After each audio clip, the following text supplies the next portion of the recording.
এই মুহূর্তে রাজধানী সেন্ট্রাল রোডে আছেন সহকর্মী স্বপন আহমেদ। সরাসরি যাচ্ছি তার কাছে।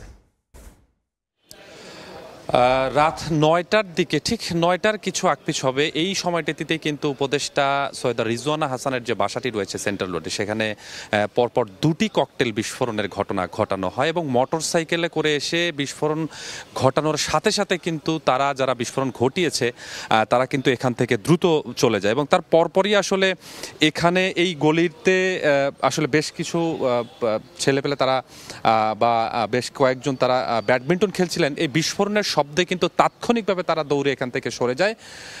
তার পরপরই আমরা দেখেছি যে এখানে এই জোনের যারা পুলিশ কর্মকর্তা রয়েছেন, অর্থাৎ রমনা বিভাগের যিনি ডিসি রয়েছেন মাসুদ আলম, তিনিও এখানে উপস্থিত হয়েছিলেন। পরপর নিউ মার্কেট জোনের যারা অফিসার রয়েছেন তারাও এখানে উপস্থিত হয়েছেন, পাশাপাশি র্যাব সদস্যরাও এখানে উপস্থিত হয়েছেন।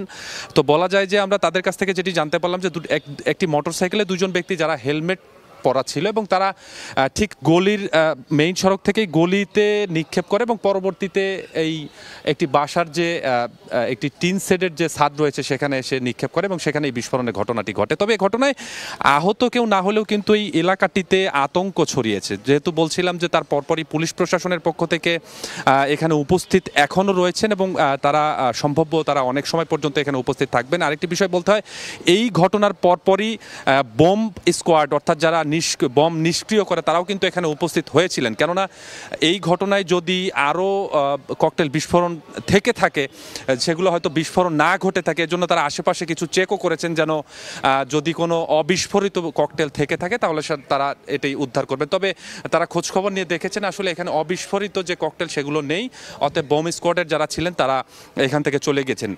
শুধুই এখানে নয়, রাজধানীর বেশ কয়েকটি জায়গায় কিন্তু এই আগামীকালকে যে ট্রাইব্যুনাল 1-এ মানবতা বিরোধী অপরাধের রায়টি দেওয়া হবে, সেই রায়কে ঘিরে বিস্ফোরণ ঘটানো হয়েছে। বিশেষ করে 8টার দিকে কারওয়ান বাজার এবং 9টার দিকে, অর্থাৎ এই ঘটনা উপদেষ্টা রিজওয়ানা হাসানের বাসার সামনের যে ঘটনাটি ঘটানো, ঠিক তখনই কিন্তু এনসিপির কার্যালয়ের সামনে একটি বিস্ফোরণ ঘটানো হয় এবং তার পরপরই আমরা দেখেছি যে বাড্ডাতেও একটি বাসে আগুন দেওয়া হয়েছে এবং সেখানেও কিন্তু বেশ কয়েকটি ককটেল বিস্ফোরণ ঘটানো হয়েছে। তবে বলতে হয় যে যেখানে আসলে ককটেলগুলো বিস্ফোরণ ঘটানো হচ্ছে সেখানে কিন্তু আইন শৃঙ্খলা রক্ষাকারী বাহিনীর সদস্যরা উপস্থিত রয়েছেন। এর বাইরেও বিভিন্ন মোড়ে মোড়েই কিন্তু এই যে আগামীকালকে যে রায় যে হবে সেই রায়কে ঘিরে আইন শৃঙ্খলার যে বাহিনী রয়েছেন তারা কিন্তু তৎপর রয়েছেন। সব মিলিয়ে উপদেষ্টা রিজওয়ানা হাসানের বাসার সামনেও পুলিশের অবস্থান রয়েছে যেন আর কোনো এ ধরনের ঘটনা না ঘটে।